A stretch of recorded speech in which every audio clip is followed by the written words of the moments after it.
Welcome to week 49 of the 52-week art journal journey.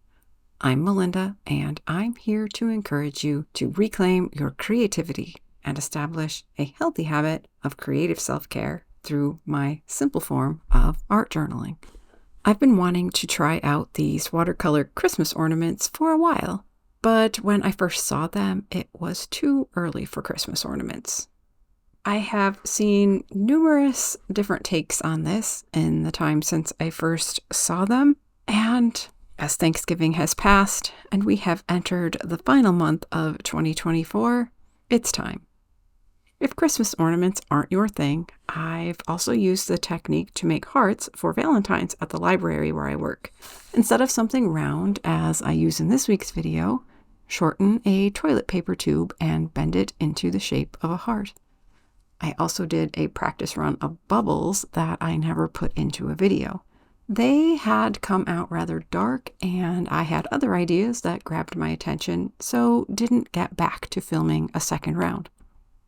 However you decide to use it, we are experimenting with watercolor again this week. As mentioned, you will need something round to apply your paint. I'm trying out a small canning jar, as well as one of my old orange juice bottle caps. As usual, I am using an inexpensive set of watercolors from a local dollar-ish store. You will also need a soft paintbrush and a paper towel, cotton swab, or something else small and absorbent. The first steps are to choose a color and wet it.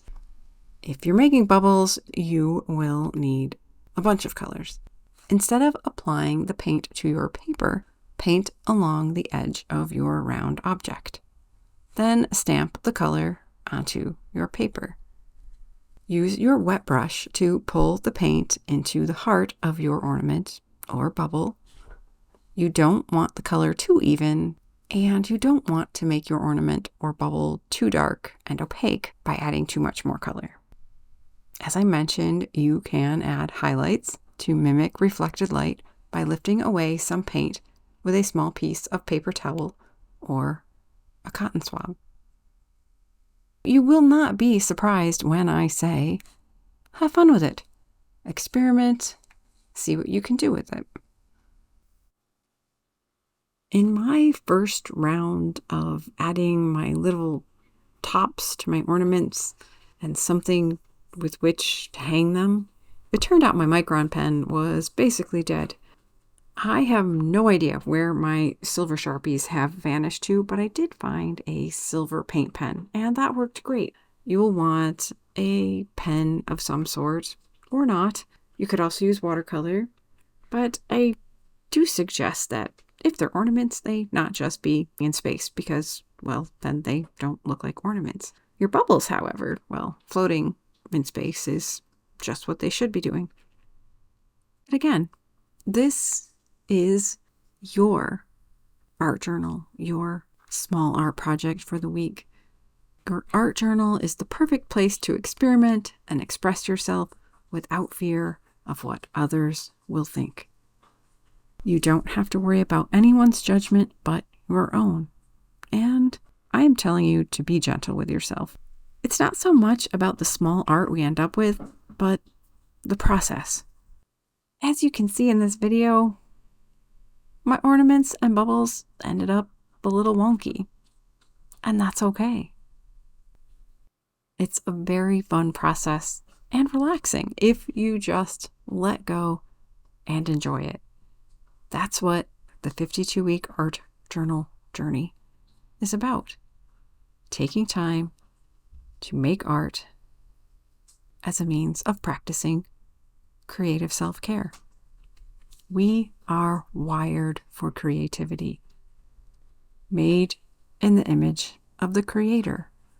When we aren't taking the time to express and exercise our creativity in ways that are meaningful to us and that we enjoy, we can't be as healthy as we would be otherwise.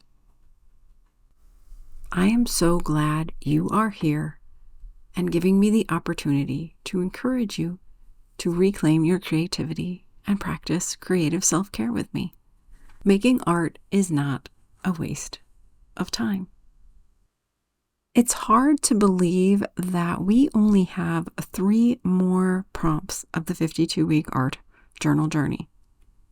And I don't know about you, but I can't just let this go. It will be changing, however. I will be back in 2024 with a new theme, some tweaks, and a hopefully streamlined, for me on the production end, journey to invite you on. If you would like to be among the first to know what that's going to look like, and would also like to receive an invitation to the private Facebook group, find the link in the description to sign up for my email. If you decide to share any of your 52-week art journal journey on Instagram to encourage others to reclaim their creativity and practice creative self-care, tag me. My newer Instagram to focus on creative self-care is Better with Art. That's better.with.art. I will still be staying active on Melinda Van Rye with my artwork and art inspiration, and art jewelry and other items with my art that I will be offering for sale. I would like to be able to beautify people's lives with my art, as well as encourage people to make their own. I will be back next week with one of the very few 52-week art journal journey videos left. In the meantime, enjoy another week of watercolor fun, and feel free to check out past prompts for more art inspiration. There will be a link in the description.